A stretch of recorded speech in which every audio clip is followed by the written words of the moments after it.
이런 인간 존재의 깊디 깊은 어떤 근원에 대해서 들어갈 새도 없이 사실은 이 영감님은 큰일 났어요.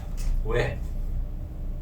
자기가 이 소식을 갖고서 이렇게 달려온 것은 지금 가만 생각해 보세요. 코린트에서 왕이 붕어하시고 오래전에 집 나간 아들 왕자를 찾아서 다시 왕위에 추대하려고 하는데, 그러려면 공식 사절이 태배를 찾아와야 안 됩니다. 근데 그러지 않고 공식 사절이 오기도 전에 이 영감님이 정말 바람같이 달려가는 거예요. 왜? 이 영감님은 이 기쁜 소식을 가장 먼저 전함으로써 뭔가 그 기쁜 소식에 대한 일종의 보상, 어떤 상급을 바람, 자기가 그런 식으로 말합니다. 그래서 뭘 보답을 받기 위해서라도 자기가 이렇게 열심히 쫓아왔다는 얘기를 합니다. 근데 그렇게 하려면 오이디푸스가 돌아가서 왕이 돼야 되잖아요. 근데 못 돌아가겠다는 거예요. 갑자기 자기가 받을 보상이 위기에 처하게 됩니다. 어떻겠습니까? 그러니까 이 영감님이 나서면서 하는 말이 이겁니다. 어머니 때문에 못 돌아가신다고요? 아이, 괜한 걱정. 내가 그 말끔히 해소해드릴게. 어떻게? 바로 이 노인이야말로 죽음의 위기에서 또는 버려질 위기에서 오이디푸스를 받아들고 코린트 왕가에 입적을 시킨 바로 그 영감님인 거예요. 그 출생을 아는 거예요. 그 출생의 비밀을 아는 거예요. 그래서 쓸데없는 걱정이요. 미로페 왕비는, 그리고 돌아가신 폴리부스 왕은 당신의 친부모가 아니요 라고 신나게 얘기를 합니다. 그죠? 근데 그 말이 듣는 사람들에게 어떤 울림으로 다가왔을까요? 그러면서 자초지종을 밝혀나갑니다. 이 영감님이. 당신은 버려진 아이였다. 죽을 뻔한 처지에 있던 것을 내가 건져서 데리고 와서 코린트 왕가에 입적을 시키고 그렇게 됐던 것이다. 그 얘기를 합니다. 피덩이 당신, 이제 갓 태어났다는 얘기예요. 태어난 지 사흘 만에 그렇게 버려요. 근데 피덩이라는 것이 그렇게 해서 갓 태어났다는 의미도 되지만 실제로 피를 철철 흘리고 있었다. 갓 태어난 영아가 어떻게 된 거냐? 좀 더 디테일하게 이야기를 가져갑니다. 영감님이. 뭐라고 가져가는가 하면은, 당신 내 말 못 믿겠냐? 그럼 내가 당신 신체의 비밀을 하나 말해드릴까? 이렇게 나온 거예요. 우리 맨날 그 출생의 비밀 드라마 엉덩이의 반점 이런 것이 그 출생 아이덴티티의 어떤 증거가 되듯이, 자, 그럼 내가 분명히 말씀드릴게. 내가 이게 지금 지어낸 얘기가 아니라는 것은 내가 당신 신체의 비밀을 알고 있어. 어떻게 됐는가 하면, 내가 당신을 건네받을 때 그 아이는 두 발목이 꿰뚫어져 갖고 그거를 줄로 묶어서 데리고 온 사람이 그 줄로 묶인 아기를, 발목을 줄로 묶은 그 아기를 이렇게 들고 왔었다는 거예요. 그게 무슨 형상입니까? 사람이라면 그렇게 하지 않죠. 마치 짐승 새끼 같은, 그죠? 그런 모양으로 데리고 왔다. 몇 번 보여드린 그 오페라, 소위 이제 고예산으로 만들어갖고 이런 형상을 만들어냈는데, 저 붉은 어떤 탯줄의 이미지와 그 다음에 발목을 뚫어버렸다라는 그거에서 못을 박은 발목이라는 이 이미지를 하면서, 내가 이 당신을 발견했을 때의 모습, 그 이야기를 하면서 당신 그래서 당신 발목에 상처가 있지 않소? 라는 말을 이 영감님이 꺼내는 거예요. 그러면서 바로 이 얘기. 그래서 당신이 발목이 부풀어 오른 자 오이디푸스다. 제대로 맞는 거죠. 이 영감님이 확실히 맞는 거죠. 예. 자, 그랬을 때 그것이 물론 한편으로는 우리가 독자 관객의 입장에서는 그 부풀어 오른 발로부터 처참한 출생에 얽힌 그 기구한 사연과 함께 발목이 부풀어 오른이라는 것이 결국 그 도돌이 나그네 태어나자마자부터, 그죠? 버려지고 옮겨지고 10대가 되면 다시 떠돌아다니게 되고, 그리고 오늘 이후 평생을 방랑자로 살아갈 이 사람. 그래서 구르튼발 오이디푸스, 나그네 오이디푸스 이런 의미로 확장이 되겠지요. 잠깐 멈추고 생각한답니다. 그렇지만 그런 생각을 할 여유도 없이 벌어지는 일은 지금 이 영감님이 자기가 챙길 보상을 갖다가 자기가 받을 보상을 챙기기 위해서 열심히 신나게 그 출생의 비밀을 갖다가 얘기하고 있는 동안 그 말 한마디 한마디 그 증언 한마디 한마디는 오이디푸스와 듣고 있는 테베 백성들한테는 그야말로 스릴 넘치는 그죠? 미스터리를 풀어나가는 그 긴장감을 불러일으키겠 흥분된 긴장감을 불러일으키겠지만 옆에서 듣고 있는 왕비 요가스타는 어땠을까요?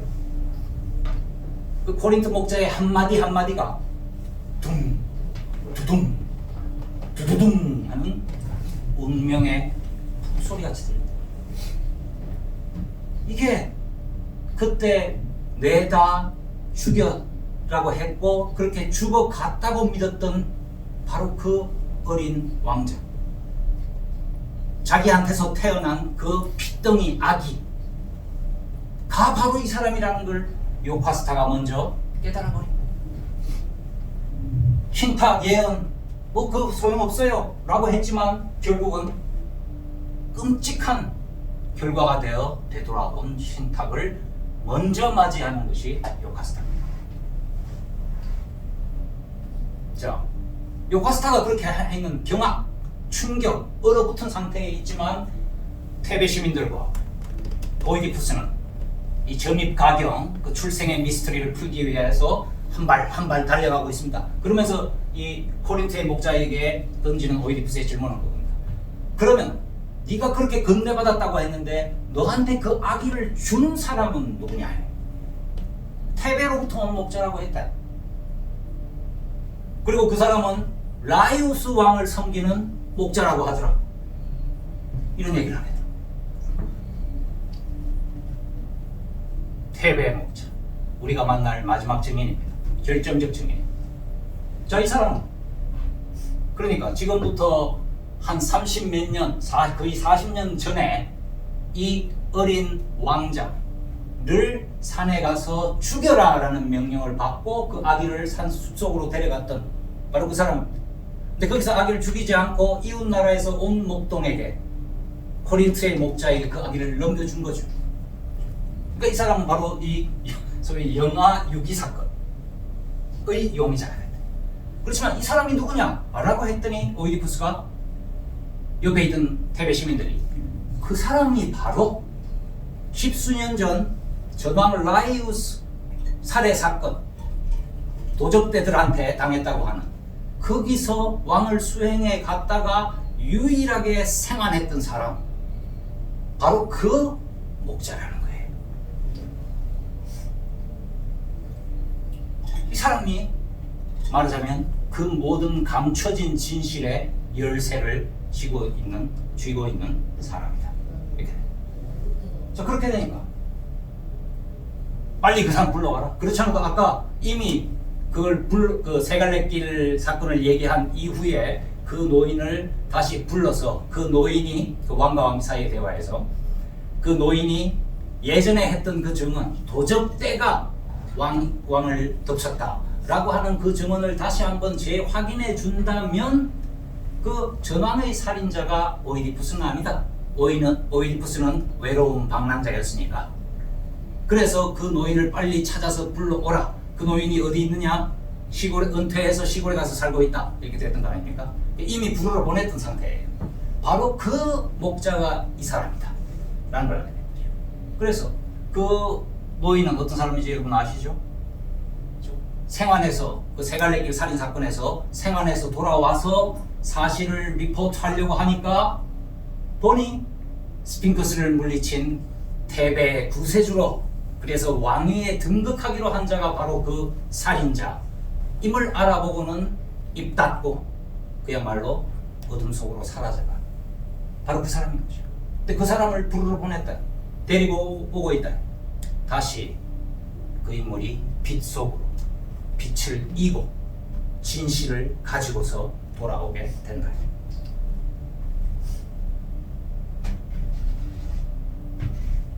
오이디푸스가 왕비한테 그 그 사람 부르러 보내는 거 맞지? 좀 더 속히 왜 이렇게 안 오는 건가? 더 빨리 재촉을 해서 불러오게 하라 라고 하니 왕비의 반응은 뭐겠습니까? 더 이상 진실을 하려고 하지 마라. 더 이상 찾지 마라. 나한테 닥친 이 참혹한 운명으로도 알아서 정말 좋을 일이 없다. 그럼에도 불구하고 오이디푸스는 또 오해를 합니다. 왜 내 출생의 비밀이 밝혀지려고 하는데, 내가 누군지를, 내 부모가 누군지, 내가 누군지를 이제 막 알게 되려는 찰나인데 그 결정적 증인을 불러오겠다는데 왜 왕비가 이러냐? 오해를 합니다. 왕비는 고귀한 신분의 태배 검문세가 출신의 이 왕비는 자기가 버려진 아기였, 남편이 버려진 아기였다는 사실을 부끄럽게 여기는 것인가? 혹시 미천한 출신, 노예 출신의 아이라고 걱정을 하는 건가? 그래서 그 진실을 밝히지 말자고 하는 건가라고 이 지혜자 오이디푸스가 자기 자신한테 닥친 상황 안에서는 우매하기 짝이 없는 판단을 내립니다. 그러면서 어떤 반대에도 불구하고 나는 진실을 찾았다.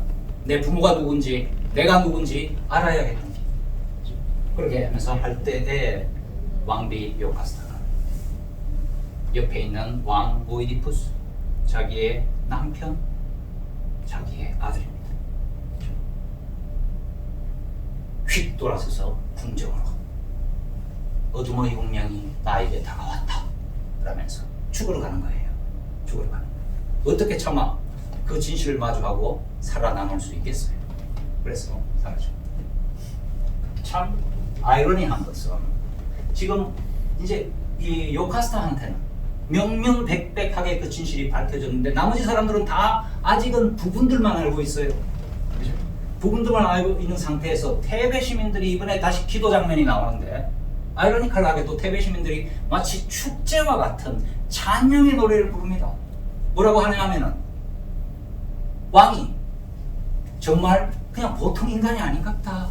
스핑크스를 물리치고 우리나라를 구한 이 영웅, 이 위대한 지혜자가 과연 정말 그냥 인간이 아니라 신의 핏줄을 이어받은 존재가 아니냐. 그가 버려졌다는 그 키타론 산은 말하자면 영산입니다. 신성한 산이에요. 거기에 버려진 아이였다는 사실은 마치 어떤 신과 인간 사이에 혹은 신과 요정 사이에 태어난 아기가 아니었을까. 그렇다면 태베 시민 입장에서는 정말 기뻐해야 할 일이죠. 왜? 지금 우리가 잠깐 읽고 있었습니다만 결국 어떤 상황입니까? 전염병으로 인해서 나라 전체가, 이 공동체가 완전히 붕괴되는 상황에서 그죠?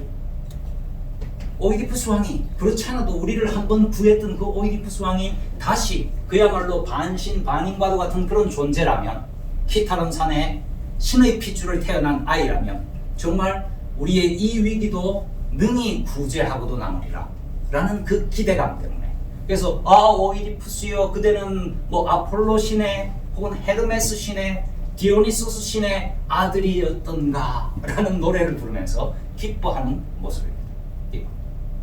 자, 그렇게 할 때 이 공연이 참 재미있는 것은 이 무대 세트가요, 가운데 있는 저 문틀은 말하자면 고대 그리스 건축 양식, 말하자면 어떤 문명이라는 걸 상징하는 것이죠. 근데 그 옆에 연이어 붙어 있는 담벼락을 보면 담벼락에 조야하게 새겨진 어떤 부조가 있습니다. 즉 사람들의 인간 군상의 모습이 저기 있는 거죠. 그래갖고는 부조라는 걸 여러분 아시겠지만은 이것이 조각과는 달리 반은 갇혀 있지 않습니까? 그죠? 그래서 인간이라는 그 주제, 휴머니즘이라는 주제를 보여줄 때 이제 바로 말씀드린 신본주의 사회에서 인본주의 사회로 전환하는 과도기적 시간에 인간이란 지금 어떤 상태에 있느냐, 그 어떤 담벼락, 그 벽으로부터 깨고 앞으로 나오려고 하는, 부조로부터 앞으로 나서서 그리스 조각이 되려고 하는 바로 그 이를테면은 예술사적 진화 과정이라는 걸 갖다가 이 부조의 형태로 보여주고 있는 이런 무대 세트입니다. 그래서 인간의 어떤 양면성이라는 걸 갖다가 보여주고 있는 것이죠. 문명과 원시에 걸쳐져 있는 의식과 무의식 사이에 찢어져 있는 바로 그런 존재로서의 인간이라는 걸 여기 보여주고 있습니다. 그렇게 축제 축제 노래를 부르면서 찬양의 기도를 하고 있는 이 테베 시민과 오이디푸스, 그리고 코린토에서 온 목자 앞에 저 멀리서부터 바로 그 마지막 증인을 두 병사가 끌고 들어오는 모습이 눈에 보입니다. 다른 증인들의 등장 장면은 그냥 이루어져요. 그냥 탁 들어서면서 대화가 시작이 됩니다. 근데 이 장면은 특이하게 이 모든 합창대와 오이디푸스가 저 멀리서 아직 무대에 등장하지 않은 그 테베의 목자가 당도하는 것을 쭉 오랫동안 지켜보고 있습니다. 오이디푸스가 먼저 알아채요. 저기 오는 저 노인이 바로 그 노인이 아닌가 하니까 시민들이 이렇게 눈여겨보더니만 그 사람이 맞다 라고 하면서 그의 당도가 한껏 부풀려진 기대 속에서 이루어집니다. 긴장과 기대와 또는 관객의 입장에서는 정말 공포스러운 어떤 그 결과적 진실이 등장하는 순간이죠. 그랬을 때 이 무대 공연의 어떤 연출 방식 가운데 하나는 그 실내 극장에서 한다면 현대 공연에서와 같이 이 사람들이 다 무대 위에서 무대 바깥쪽을 바라보고 있는데 사람은 아직 등장하지 않았지만 무대 바깥에서부터 발자국 소리, 뚜벅 뚜벅 뚜벅, 노인네니까 지팡이까지 짚었을 줄 모릅니다. 또가 뚜벅 또가 뚜벅 하는 이 소리가 길게 이어지고 그것을 본 사람들이 봅니다. 다가오는 운명의 발자국 소리 같은 것이죠. 그것을 한참을 보고 있다. 바로 그 사람. 그러면 그 영감님, 최후의 진실을 갖고 오는 그 영감님은 바로 그 테베의 목자는 바로 아폴로의 결정적인 전령, 진실의 전령이 되는 것이죠. 드디어 도착했습니다. 드디어 도착했습니다. 그런데 이 영감님도 지금 모두를 다 아는 상태는 아닙니다. 자기는 지금 시골에 은퇴해가고 살고 있는데, 그래서 지난 10수년간 자기 나름대로 평안한 삶을 살고 있는데 갑자기 궁정에서 소환이 온 거예요. 소환령이 떨어진 거예요. 그 와갖고는 그 데리러 온 병사들을 귀뜸을 했겠죠. 그 성왕 살해 사건에 대한 증언을, 당신이 했던 증언을 다시 재청취하려고 한다. 그 말을 듣고 떼기 싫은 발걸음 겨우 떼서 끌려오듯이 왔을 거예요. 오면서 무슨 생각을 했을까요? 이번에 가서는 내가 진실을 밝혀야지 이렇게 했을까요? 아니죠. 이번에 가서도 입 탁 닫고 있어야지. 그리고 도적 떼가 죽였다라고 내가 말해야지. 저 권자에 앉아있는 저 왕을 내가 어떻게 살인자로 지목할 수 있겠냐. 예전에 그랬던 것처럼 지금도 그 생각을 하면서 자기 입단속을 단단히 하겠다는 마음으로 지금 이 궁정 앞에 이르렀던 겁니다. 그런데 뜻밖의 오이디푸스가 처음에는 말하자면 그 신원부터 조회를 합니다. 넌 어떤 사람이냐, 누구의 누구한테 속한 목자였더냐, 등등의 신원을 합니다. 그러다가 자기는 이제 그 살인사건 얘기가 나올까봐 단단히 조심하고 있는데 갑자기 오이디푸스가 던지는 말은 그대가 저기 있는 저 코린트에서 온 목자 영감을 아느냐, 이 질문을 합니다.